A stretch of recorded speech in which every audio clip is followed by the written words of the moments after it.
여자들에겐 영화 한 편 만드는 것조차 큰 장벽이었던 시절이 있습니다. 불과 5, 60년 전만 해도 그랬는데요.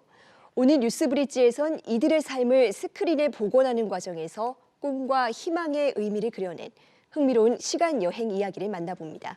지난해 여성 영화인상 수상자이기도 하죠. 영화 오마주의 신수원 감독 자리했습니다. 어서 오세요. 안녕하세요. 반갑습니다. 예, 반갑습니다. 먼저 시청자 여러분께 간단한 소개 좀 부탁드리겠습니다. 네, 안녕하세요. 저는 오마주를 연출한 신수원 감독입니다. 예, 오마주는 저의 6번째 장편 영화고요. 작년에 개봉을 했는데 이정은 배우가 주연을 맡은 영화로 그 영화 감독 지완이 1960년도에 활동하던 한 여성 감독의 잃어버린 필름을 찾아 떠나는 여정을 그린 영화입니다. 네, 이 제목 자체가 영화 용어이기도 하죠. 이 다른 작가나 감독에 대한 존경의 의미를 담고 있는데 이 영화 제목에 담긴 뜻은 무엇일까요? 예, 원래 그 오마주는 존경, 헌사라는 뜻을 가진 프랑스 말인데요. 제가 원래는 그 다른 제목을 썼었어요.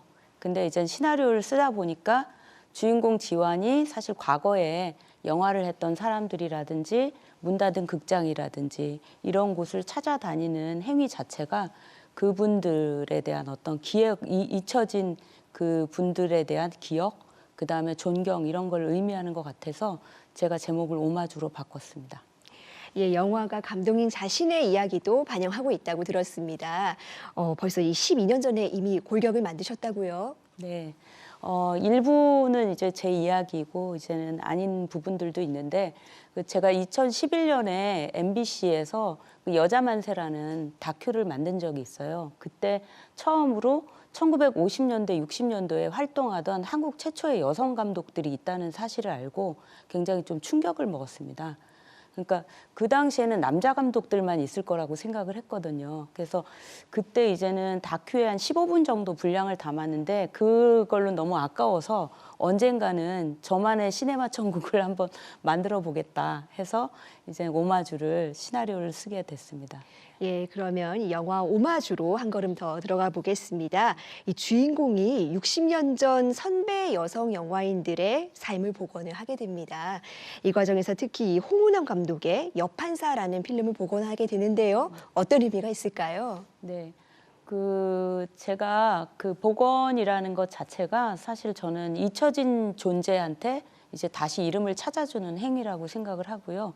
지완이 이젠 그 홍은원 감독의 그 잃어버린 필름을, 사라진 필름을 찾아 떠나면서 이제는 그 과거에 어쨌든 그 사람들 속의 기억 속에서 잊혀진, 감독조차도 되게 잊혀진 분이었고 제가 과거에 다큐 찍을 때는 그분의 필름이 정말 하나도 남아있는 게 없었어요. 근데 이제 나중에 그 2015년에 어떤 그 영화업자가 창고에서 필름을 발견해서 이제 복원을 했는데 이제 그런 과정들에 대해서 좀 영화로 만들고 싶었습니다. 예, 잊혀진 어떤 여성 감독의 삶을 조각조각 찾아가는 이야기인 것 같습니다.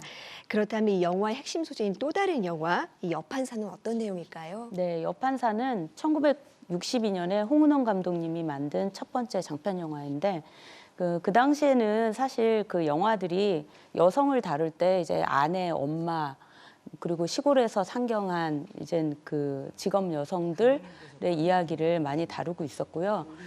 근데 이 여판사에서는 그 여성을 이제 직업을 가진 여성이 가정과 이제는 일 사이에서 갈등하는 이런 고뇌를 그린 작품으로 여성 감독이다 보니까 아무래도 여성 캐릭터의 그 목소리 이런 것들을 굉장히 많이 중요하게 여긴 이 작품입니다. 예, 사실 그 홍은원 감독이 활동하던 당시에는 이 여성 영화인들이 얼마나 힘들었을까 싶습니다. 하지만 사실 60년이 지난 지금도 만만치는 않죠. 네. 예, 이 선배 영화인들이 어떤 미치는 영향 어떻게 보십니까?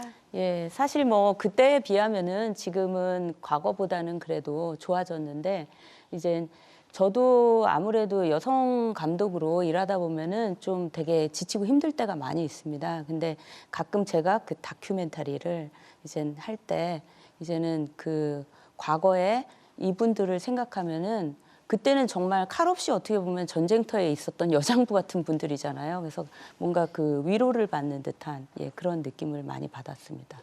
예, 위로의 이야기입니다. 이 영화 오마주의 포스터에 보면 제목 위에 꿈꾸는 사람들의 빛나는 그림자라는 문구가 있습니다. 영화에서 실제로 이 중간중간 모자 쓴 여성의 그림자가 등장하는데요. 이런 그림자가 나오는 이유가 뭘까요? 예, 제가 이제 사실 그림자가 우리들의 분신이나 마찬가지잖아요. 근데 언젠가 이제 그림자가 나오는 영화를 꼭 만들어 봐야 되겠다. 이제 그렇게 생각하고 있었고요. 이제 홍 감독을 이제는 그 그림자로 등장하면 재밌겠다라고 생각을 해서 모자 쓴 그림자로 등장을 시켰고, 또 어떻게 보면 보는 사람들에 따라서는 그 지완의 분신 같은 그 역할을 합니다. 그래서 지완의 감정을 표현하는 그런 그 존재로 이제 그림자를 사용했습니다. 예, 이 영화 속에서 지화는 그 영화를 단순히 보고만 하는 것이 아니라 계속 걸어 다니면서 이 여판사와 관련된 사람들과 장소를 찾아다닙니다. 여기는 어떤 의미를 담으셨습니까? 예.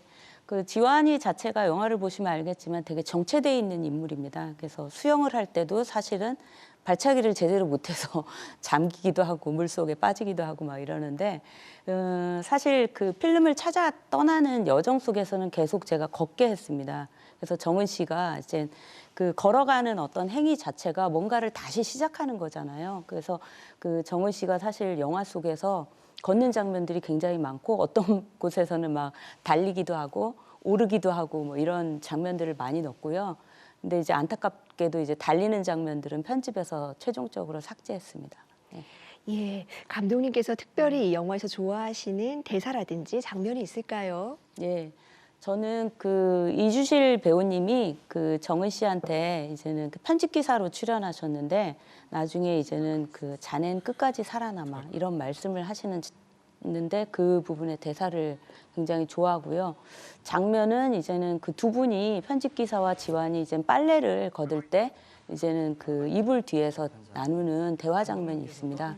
그리고 또 저희 영화 엔딩에는 60년이 된 원조 아카데미라는 극장이 있어요. 그곳에서 그 공간의 어떤 느낌을 담은 엔딩 장면이 있는데, 그 장면을 굉장히 좋아합니다. 네, 이 꿈을 품고 노력하는 모든 사람들에게 어떤 위로와 희망을 주는 영화인 것 같습니다. 그렇다면 이 힘든 현실 속에서도 이 꿈을 꾸고 있는 후배 영화인들에게 전하고 싶은 메시지도 있을까요? 네, 영화라는 게 사실은 그 저도 이제 10년 넘게 이제는 영화를 만들어 왔는데, 금방 뭔가 결과가 나오는 게 아니거든요. 그래서 오랜 인내심이 필요하고, 또 사실 그 좌절감이나 패배감을 느낄 때도 많고, 특히 요즘 이제 자존감 얘기를 많이 하잖아요. 자존감이 무너질 때도 되게 많이 있지만, 사실 그 정답이 없지만 그래도 존버가 답이 아닐까라고 생각합니다. 그래서 존버란 말은 자기를 존중하면서 버티기라는 의미로 이제 그런 말을 저는 해주고 싶습니다. 존버하셨으면 좋겠습니다. 예, 존중하면서 버티기 꼭 네. 기억하겠습니다. 이 꿈과 생존 사이에서 고군분투하는 이 시대 모든 김지완을 함께 응원하겠습니다. 예, 오늘 말씀 여기까지 듣겠습니다. 감사합니다. 감사합니다.